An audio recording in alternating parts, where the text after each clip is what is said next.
Para sa atin, malinaw naman ang saligang batas. If they insist on calling it an extension, then inad nila dun sa original 60 days, yung second na 60 days, so 120 days na ang penalty.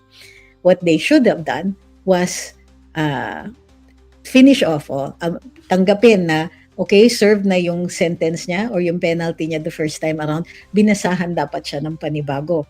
Kaso, yun nga, ang nakapatid sa Kongreso is the extension of the penalty. Kumbaga, dinagdagan ang penalty at dyan sila maaaring what do you call this? Ma-blame or maakusa na hindi constitutional yung kanilang ginagawa. Ngayon, ano yung purpose ng kanilang extension? Really, what they want to do is not really silence Kong Kiko, but to make him toe the line. This is a reminder to Kong Kiko na, alam mo, mayroon kang mga kasama dito sa house, apektado kami sa ginagawa mo, and because hindi na namin kaya ikaw kontrolin, this is our last attempt na i-control ka at ipahinahon siya ng konti. Fortunately, honest naman yung dalawang dating kongresista, inilabas nila ang tunay nilang pakay. We are grateful for that, but it also shows na hindi ito ang dapat punto ng isang impeachment. Of course, patong na rin doon na ayaw nila kay VP Inday at ayaw nilang maging presidente siya. Sinabi naman yan ni former Congressman Teddy Casino doon sa interview namin sa kanya sa The Spokes. So, the purpose pala for pushing for this is, well, to weaken the defenses of the state. So, dapat makita ito ng mga ibang kongresista and lalong-lalo na in this in a case such as this involving confidential funds.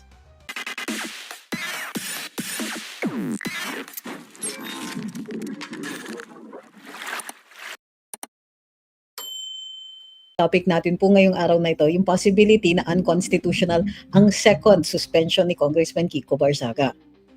Okay, as we know, nasuspindi po ang kongresista dahil may mga akusasyon siya sa dati niyang mga kasamahan sa NUP na tumanggap ng mga bribes galing kay shipping magnate Enrique Razon.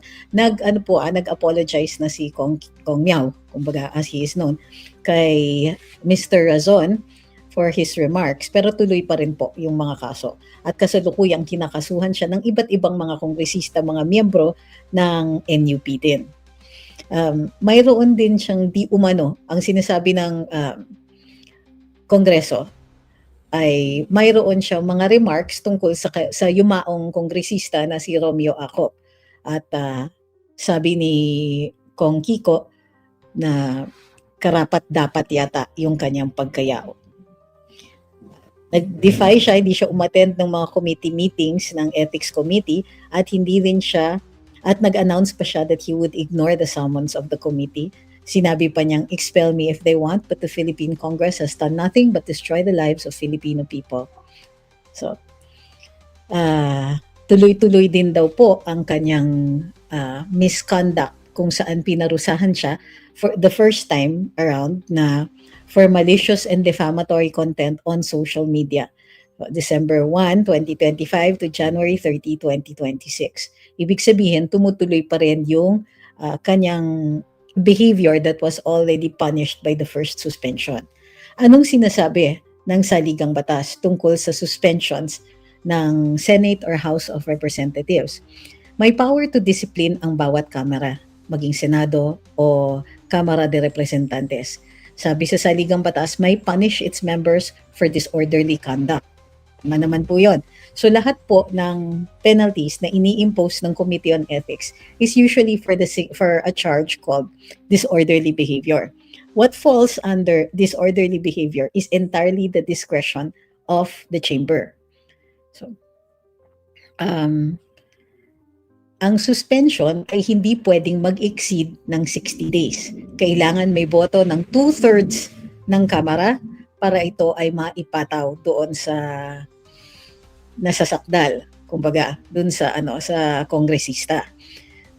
Gayon din, kung expulsion ang penalty, kailangan ng at least 2/3 vote. Okay. Dito natin makikita, ayon sa Committee on Ethics, ito ay extended suspension. Extended di umano dahil tuloy-tuloy pa rin siya doon sa so-called conduct that was punished the first time around. Yung kanyang continued social media postings of malicious content. Yung term, malicious and defamatory content sa social media. So, tinawag na extended for another 60 days yung kanyang penalty. Supposedly nga, dahil during the tenure of his penalty from the first how do you call this, transgressions, tinuloy pa rin niya. Tapos, may mga bago. So, yung allegations nga nung kanyang mga kasama sa NUP, yung allegation tungkol sa mga remarks niya sa yumaong kongresistang si Romeo Ako, at yung refusal niya na pumunta sa mga meetings, including the hearings na siya ang nasasakdal. So, pero ayon sa saligang batas, no more than 60 days. Penalty should not exceed 60 days.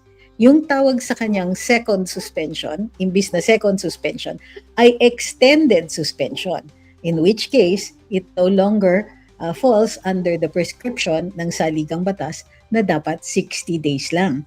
So, in theory, kung gusto ni Kong Miao na i-challenge yung decision ng Committee on Ethics, he can do so on the ground that the penalty already exceeds 60 days. So, para sa atin, malinaw naman ang saligang batas. If they insist on calling it an extension, then inad nila dun sa original 60 days, yung second na 60 days, so 120 days na ang penalty. What they should have done was finish off, tanggapin na, okay, served na yung sentence niya or yung penalty niya the first time around, binasahan dapat siya ng panibago. Kaso, yun nga, ang nakapatid sa Kongreso is the extension of the penalty. Kumbaga, dinagdagan ang penalty at diyan sila maaaring what do you call this? Ma-blame or maakusa na hindi constitutional yung kanilang ginagawa. Ngayon, ano yung purpose ng kanilang extension? Really, what they want to do is not really silence Kong Kiko, but to make him toe the line. This is a reminder to Kong Kiko na, alam mo, mayroon kang mga kasama dito sa house, apektado kami sa ginagawa mo, and because hindi na namin kaya ikaw kontrolin, this is our last attempt na i-control ka at ipahinahon siya ng konti. So, of course, napansin din po natin, nag-attend virtually ako nung the Agenda Forum kaninang, hapon ba yun? Umaga? I lost track of time. Ang in attendance doon ay si former Congressman Mike Defensor, former Congressman Franz Castro, congresspersons, at former Congressperson Lisa Masa. So, pinag-uusapan nila parehong impeachment. Ngunit, nung pinag-uusapan na ang impeachment ni Vice President Inday Sara at tinanong sila, handa na po ba kayo? And tungkol ba saan ito? Kumbaga, sinasabi kasi ni Kong Mike, napaka-glaring naman ng difference. Tignan ninyo, ang presidente, ang laki ng Confi funds. Tignan ninyo, yung involvement niya sa flood control. Pero talaga, si VP Inday ang i-impeach ninyo. Sabi ni Congresswoman Franz Castro, it isn't about the amount. It's about accountability. Okay na sana yun, Kaso sabi nila, tignan nyo, yung mga ayaw niyang sumagot, ayaw niyang magpakita. Yun. Tapos yung mga sagot niya ay palihis. Di mabuti na mag-file ng impeachment nang mailatag at si Congresswoman Lisa Masa na yung nagsabi, para makita at mailatag na kung ano talaga ang nangyari sa Confi funds. Ano ba yung, including may mga tanong siya, ano ba tong mga ginastos? Nasaan ba yung mga safe house na yan? Bakit ang mahal? So, ini-ignore nila yung fact that the safe houses were rented at the start of the year. So, yung last 11 days nung pumasok na yung pera, saka lang nila binayaran yung ilang buwan na arrears na nila doon sa pagbayad ng upa. Bukod pa dyan, gusto nilang malaman talaga kung ano yung operation. At binanggit naman nila doon sa forum. Lalong-lalo na si Congresswoman Lisa Masa, Ang sabi niya, gusto niya malaman ano ba talaga ang ginawa dito. Bakit merong si Congresswoman Franz Castro, former pa rin, sinasabi niya na yung isa may payment ng umaga tapos may payment uli ng hapon on the same day. Ano bang nangyari dito? Kailangan sabihin niya. So basically, what they wanted was for VP Inday to reveal kung ano yung intel nila, sa nila tinago yung mga tao nila, saan tinago itong mga confidential agents na ito, at sino talaga ang confidential agents. Di naman masyadong halata, ano? Of course, nasa isip ng mga tao watching these two women na yung kanilang alignments are strongly towards the CPP and PA-NDF. Their sentiments lie with them. And so, itong pagtatanong ng intel, ng mga identities, ng mga operations that were conducted with the use of confi funds is exactly the evil that is being prevented. Kaya may confi funds. This is the reason for the confi funds, yung mga gusto nilang malaman. And considering their alignment with the CPP and PA-NDF, not saying that they're connected kasi that would be an allegation of a crime, no? But their strong sympathies for the designated terrorist organization, the questions that they're asking are precisely the information that is guarded and protected by the system of confidential funds. So, para sa akin, dun pa lang, hindi na dapat maituloy yung impeachment because this is an ill-disguised attempt to get the intel, to reveal identities of confidential agents. Ngayon, may kinikwento si Congressman Mike, si former Congressman Mike Defensor. In a previous administration, not Duterte's, mayroong ganun nangyari. May nagpilit, if I'm not mistaken, in the House of Representatives na mag-reveal ng pangalan ng mga confidential agents. And sadly, yung isa doon sa mga CA na yon ay na-unalive precisely because nilabas yung pangalan niya. Or that is the strong implication na gustong ipalabas ni Congressman Mike. So in view of that, I think that today's forum also was revelatory. Nakikita natin na the impeachment proceedings should not be used as an ill-disguised attempt to obtain information that is protected. Not even as congressmen, dapat hindi talaga nila maaaring tanungin operations, identities of CAs. This is the reason why we have state secrets. National security demands the protection of people who conduct covert operations in the protection of the state against its enemies. So, ito, fortunately, honest naman yung dalawang dating kongresista, inilabas nila ang tunay nilang pakay. We are grateful for that, but it also shows na hindi ito ang dapat punto ng isang impeachment. Of course, patong na rin doon na ayaw nila kay VP Inday at ayaw nilang maging presidente siya. Sinabi naman yan ni former Congressman Teddy Casino doon sa interview namin sa kanya sa The Spokes. So, the purpose pala for pushing for this is, well, to weaken the defenses of the state. So, dapat makita ito ng mga ibang kongresista and lalong-lalo na in this, in a case such as this involving confidential funds. And sabi ni Ms. Rain, nasa Constitution po ba na di pwedeng ilabas ang identity ng intel? Hindi po. Yung suspension lang po na should not exceed 60 days. Pero given yun, may mga things that are not written in the Constitution but are considered part of it. Halimbawa, yung steps that the state must undertake to protect itself. In the 1973 Constitution, wala naman po ang martial law. Pero diniklara nila because it is part of the inherent powers of the state. First of all, to protect itself. So, ganun din po yun dito. Sabi ni Beauty, di po maliwanag po sa Constitution na hindi dapat ilabas ang confi. Hindi po, but that is the precise reason for having confidential funds. It's the protection of the state. So, hindi po kailangan sabihin yan sa saligang batas. So, halimbawa, well, there are Supreme Court decisions na sinasabi ito. Halimbawa, mayroong freedom of information Pero may limitasyon ang freedom of information na yun.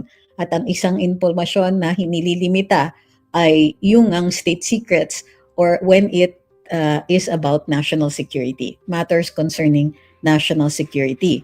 It is the privilege of government, sabi ng Supreme Court, to withhold information that qualifies as state secrets.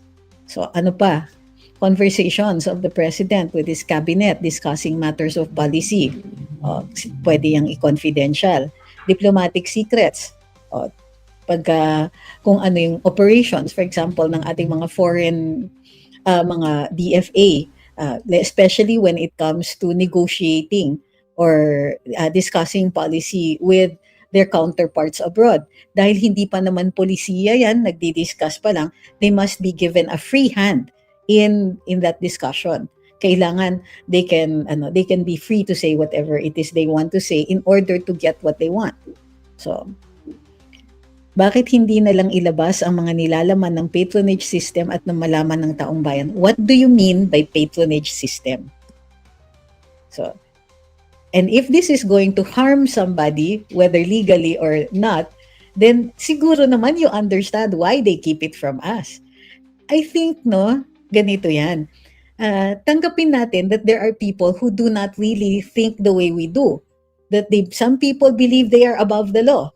Some people believe that when they occupy positions of power, the secrecy among others complicit in what they are doing is almost always guaranteed. So, wag naman tayong how do you call this? Naive to think that they will not try to protect their interests. So, yung mga ganyan ilatag lahat, hindi po. In some instances, you have to compel them.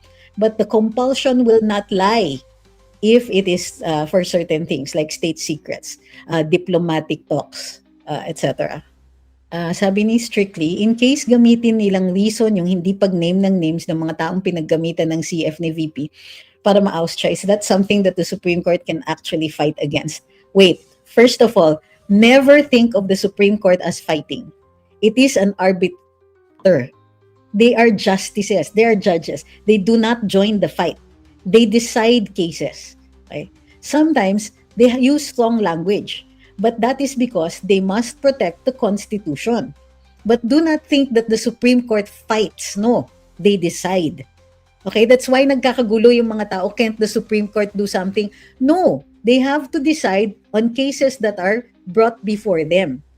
Can the Vice President bring the matter up to the Supreme Court? It is possible, but remember, the court will always hesitate in questioning discretion exercised by a separate and co-equal branch.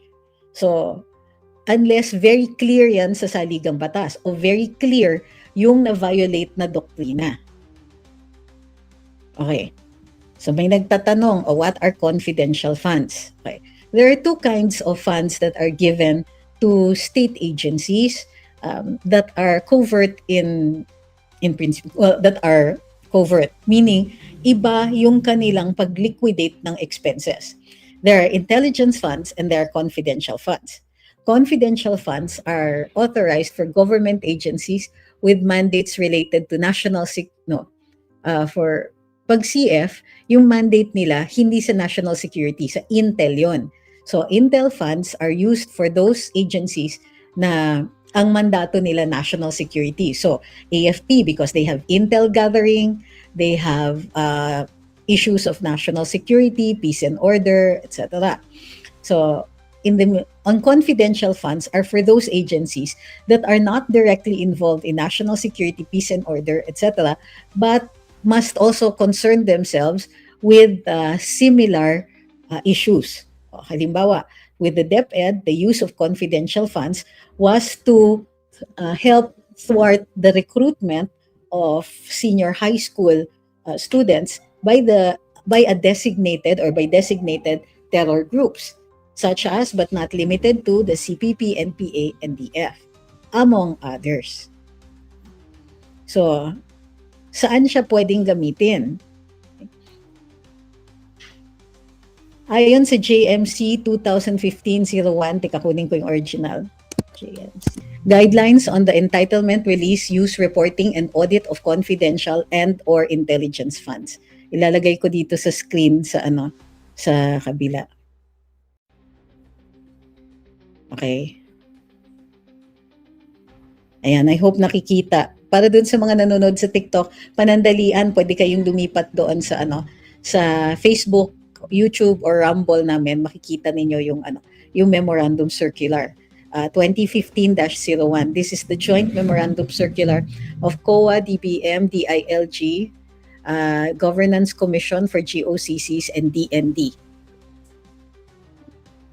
Ang title niya, Guidelines on the Entitlement, Release, Use, Reporting, and Audit of Confidential and/or Intelligence Funds. Ang confidential fund refers to the lump sum amount provided as such in the GAA for non-government agency for NGAs in appropriation ordinances for LGUs in the COBs for GOCCs for their confidential expenses. COBs are corporate operating budgets. Confidential expenses refer to those expenses pertaining or related to surveillance activities in civilian government agencies that are intended to support the mandate or operations of the agency. General guidelines. Yan. National government agencies which are expressly provided budgets for CF and/or if intelligence funds under the GAA or other laws. So, sino yung entitled? So, the OVP and the DepEd were entitled to confidential funds. Ginrant yan ng Kongreso. Okay. Ano ang pwede? So, halimbawa, yung tinatanong ni na Congresswoman Franz Castro, rentals. Pwede ba ang rentals? Pwede. Rentals ng safe houses. Andito yan sa allowed expenses. Disbursements must be supported with documentary evidence of payment, among others, which shall be submitted to ICFAO in a sealed envelope signed by SDO.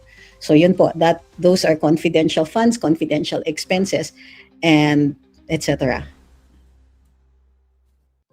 Sabi ni Peter, can VP sue the people who forced her to reveal details of her confi fund, citing a law that prohibits it? Not a law, but a memorandum circular. Sabi ni Lucky Sprite, nasagot ni Attorney Poa about the confidential funds, Mary Grace Piatos, in his interview with Pinky Web. VP's legal team is ready to answer that in due time. Well, hindi. What Attorney Poa says is that they cannot reveal their defenses.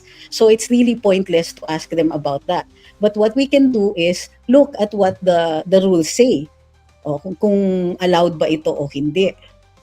Sabi ni Perlito, common knowledge na yan sa UG na Lisa Masa at Franz Castro na ugnayan sa mga NPA, CPP, NDF, I assume, mismo na si Joma umami na legal fronts nila ang mga not them forces. Yes, but halimbawa, kung designated na sila, okay, ibig sabihin, may probable cause to believe that the groups like the CPP, NPA, NDF, Jamaya, Islamia, and all these other groups are terror organizations. But these have not been proven in court. Okay? Ibig sabihin, kailangan pa rin para makonsider sila na criminal organizations, kailangan ma-file pa yung kaso sa Court of Appeals. So, but what we have is a presumption.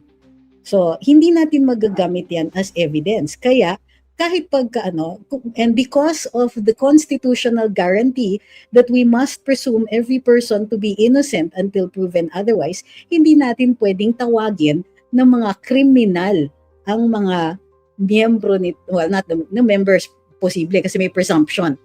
Pero dun sa kina Congresswoman Franz and all of these other, kailangan mayroon tayong evidence that they are part of these designated organizations. And kailangan madala sila sa hukuman para, di ba, managot kung sa tingin natin there is sufficient evidence na iharap na sila. Sabi ni Santino, if ever lang po na ma-impeach nga si Sara, ako hindi tinatanggap ng utak ko yan. Si Marcoleta at Cayetano pwede sigurong consider tandem for 3928. I assume this is 2028. Campaign manager na lang muna si Sara. Ayokong isipin yan. Bakit inaamin mo na kagad yung mga ganyan? Ayoko. Will not even consider it yet. Hindi nga ako ang plan B is still a Duterte.